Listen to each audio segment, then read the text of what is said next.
this moment that he knew he fucked up. What is up, guys, and welcome back to another video. And today I'm going to be reacting to my 2021 F1 predictions, which I made just before the start of the season, so go and check that video out. I've basically just put some screenshots here of what my final constructors and drivers predictions were. I also made 3 bold predictions, and we're going to be reviewing them, and we're also going to be changing my predictions for the rest of the season. So let's just dive straight into it. First of all, the constructors. Haas, I would keep the same. Alpine and AlphaTauri, I would switch round. Aston Martin, I would just give a massive nerf. But to be honest, I would largely keep the constructors the same. So, yeah. Let me just put up right now my new Constructors Championship for the rest of the season. So on screen now is my edited Constructors predictions, and as I said, it's largely the same, apart from the fact that Williams and Alfa Romeo have switched places, Aston Martin have been given a huge nerf, and Alpine and AlphaTauri are going to dominate the midfield. It'll be close between McLaren and Ferrari, but I think McLaren will just edge it, and the same with Mercedes and Red Bull. However, I just think Mercedes will just slightly get the better of Red Bull in the Constructors standings. But we're now just going to move on to the drivers standings and take a look at those. So here were my predictions for the driver standings. Obviously, we know Mazepin is going to be 20th. Schumacher will be down there. I think both Alfa Romeos as well. The 2 Williams drivers, they'll be possibly sort of on par with Tsunoda, maybe. Or is that pushing it a bit? I don't know. Stroll is going to be down there as well because he's not scored many points this season. And Alpine and Gasly and the Ferraris are all going to be at the top. However, the main 2 factors here, which I really have a problem with, is the fact that I predicted Valtteri Bottas to finish 3rd and Daniel Ricciardo to finish 4th.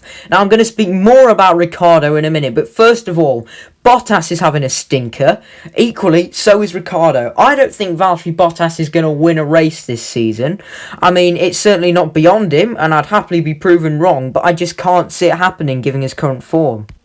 This is my revised driver predictions for the bottom half of the table. So we've got Haas, Alfa Romeo, Williams times 2. Then we've got Stroll all the way down in 14th. Again, he's not having a great season. Yuki Tsunoda, I think, will outscore him. But I think 11th and 12th between Ricciardo and Ocon will be very close. I think despite Ocon actually winning at Hungary, I think Ricciardo, to be honest, has got a better car. And he's a very good driver, just not in form. So I think Ricciardo will just edge it over the Frenchman. And then here we have the top 10. So Alonso is going to complete the top 10. I think he's showing really good consistency actually since coming back in. Pierre Gasly has had a bit of bad luck already this season. And then again, obviously Sebastian Vettel has been driving really well. Like, obviously in the end he ended up being disqualified from Hungary, but that was through no fault of his own. He still drove really well. And obviously there was Baku, Monaco. Then we've got the 2 Ferraris. It'll be really close between Leclerc and Sainz, but I'm expecting the Monegasque to just edge. However, deciding the positions between 5th, 4th and 3rd is going to be incredibly close, and at this stage nobody can really call it. But I said Perez was just going to finish below Valtteri Bottas, and in the end Lando Norris's superb consistency this season is going to ensure that he finishes 3rd in the driver standings. He finished in the points every race, obviously until his DNF in Hungary. But now I'm going to avert my original predictions, and I'm going to say that Verstappen will win the World Championship this year ahead of Hamilton, but it will be very close, and I really hope that it will come down to the last race, just like it did in the old days, like it should do, because it's going to be so close between those 2 this year, but I think the Dutchman will get it. And finally, just to conclude today's video, I initially made 3 bold predictions. 1, that Daniel Ricciardo would win a race. Number 2, that Williams would get into Q3. And number 3, that Lewis Hamilton would not retire this season. Overall, I think I did quite well with those. Williams have had George Russell into Q3 on numerous occasions already this season. 3 to be precise, obviously in both races in Austria and at Silverstone, I think. And also, Hamilton has announced that he's got a new contract, so he's not retiring. So now we're going to revise these predictions slightly, but keep them sort of in similar subjects. So these are my new 3 bold predictions for the rest of the season. Number 1, a McLaren is going to win, but it will be Lando Norris instead of Daniel Ricciardo, because Norris is just on fire this season.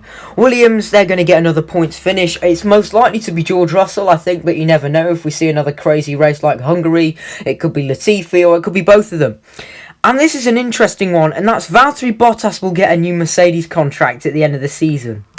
I think he will get a new contract because he's been such a good teammate in terms of, team orders and thinking of the team and helping Lewis out. And also, he's not like putting Lewis under massive pressure. Because say if it was somebody like Nico Rosberg, who, was as quick as Hamilton and sometimes even quicker, then, it might distract him from sort of the championship fight. Whereas if they were to give it to George Russell, let's be honest, he'd probably be as good as Lewis Hamilton.